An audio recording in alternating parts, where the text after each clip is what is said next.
हिंदी साहित्य के बारे में और जानने के लिए मार्केट क्लासेस को सब्सक्राइब करें और ऐसे एजुकेशन वीडियो सबसे पहले पाने के लिए बेल आइकन को ऑल पर रखें। नमस्कार दोस्तों, आप सभी का स्वागत है। हम पढ़ रहे थे हिंदी साहित्य का इतिहास। हिंदी साहित्य के इतिहास में हम सूफी साहित्य पढ़ रहे थे। सूफी साहित्य में हमने पिछले पार्ट में सूफी शब्दावली, सूफी साहित्य की विशेषता देखी। आज हम प्रमुख सूफी रचनाएं पढ़ेंगे। तो आइए शुरू करते हैं।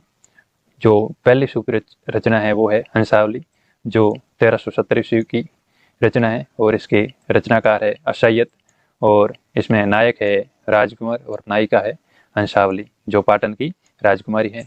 और हंसावली की भाषा है राजस्थानी प्रभावित हिंदी भाषा है। इसमें छंद है चौपाई व दोहा छंद का प्रयोग हुआ है। नगेंद्र मोतीलाल मेनारिया और गणपति चंद्र गुप्त हंसावली को प्रथम सूफी रचना मानते हैं।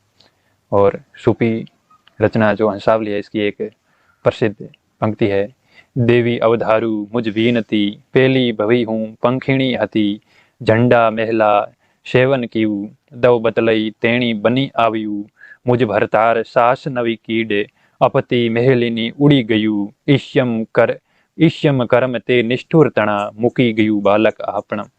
ये हंसावली की फेमस पंक्ति है।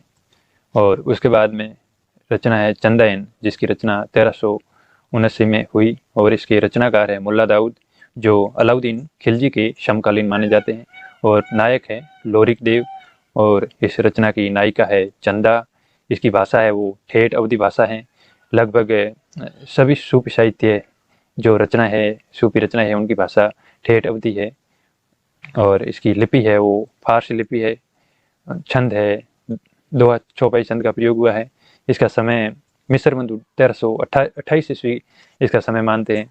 और पीताम्बर दत्त बड़थवाल इनका समय 1340 ईस्वी का मानते हैं। और कुछ विद्वान 1370 ईस्वी की भी मानते हैं, लेकिन ज़्यादा प्रामाणिक समय है वो है 1379 का।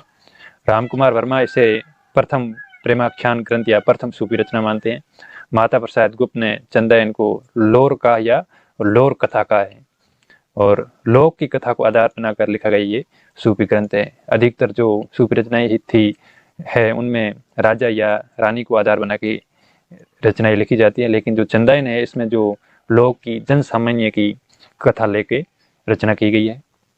और हजारी प्रसाद द्विवेदी ने इसको आधार बनाकर पुनर्नवा इतिहास उपन्यास लिखा है। कौन सा उपन्यास? पुनर्नवा उपन्यास लिखा है हजारी प्रसाद द्विवेदी ने। और इसमें मसनवी शैली का प्रयोग नहीं हुआ है।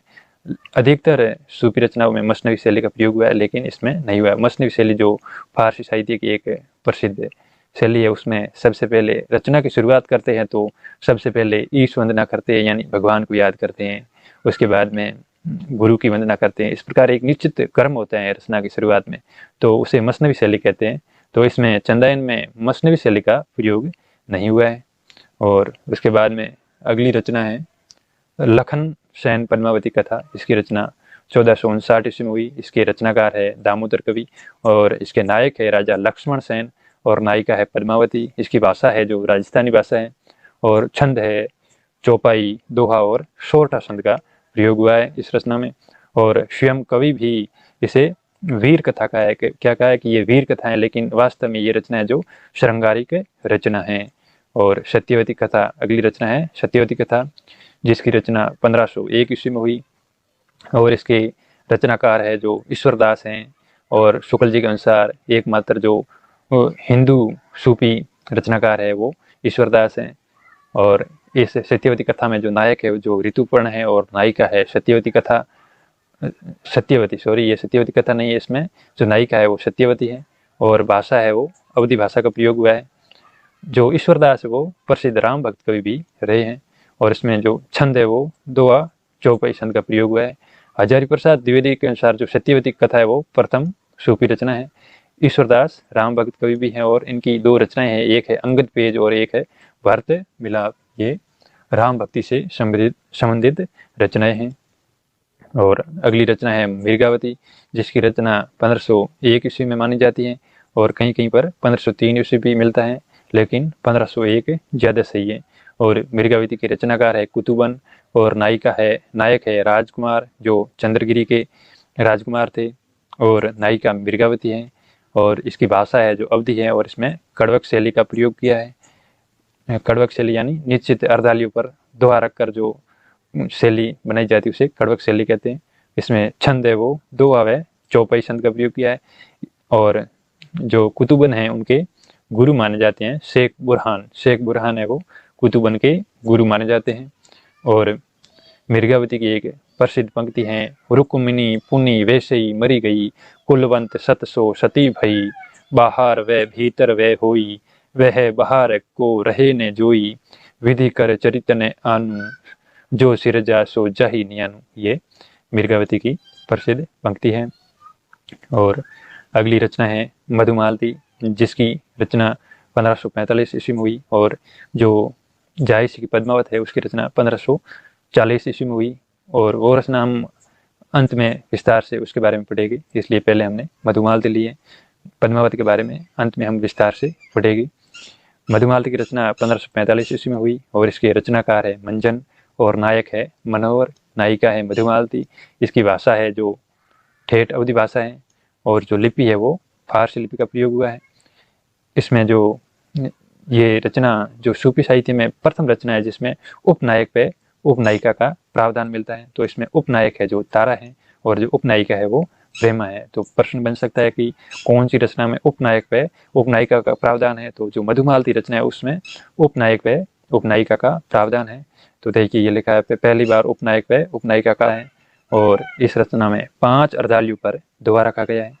जायसी से पूर्व 5 अर्धालियों पर दोहा की परंपरा थी, लेकिन जायसी ने 7 अर्धालियों पर दोहा रखा। और जायसी के बाद में 2 कवि हुए, एक है मंजन और एक है नूर मोहम्मद।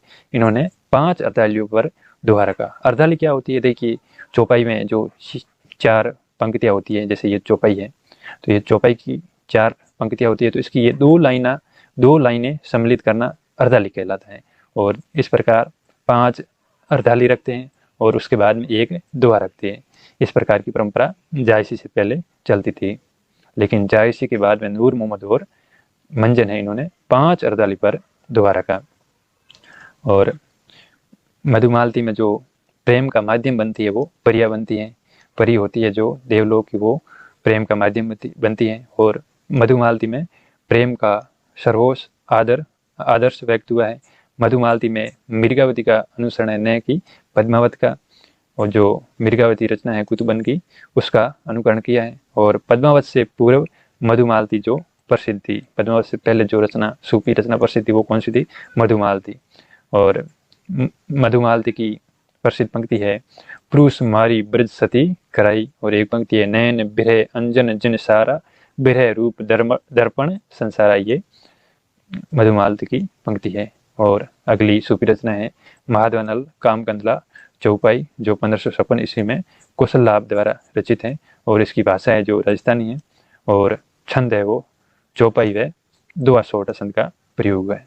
तो आज हमने सूफी रचनाएं देखी और इससे आगे की कड़ी में और सूफी रचनाएं देखेंगे। धन्यवाद।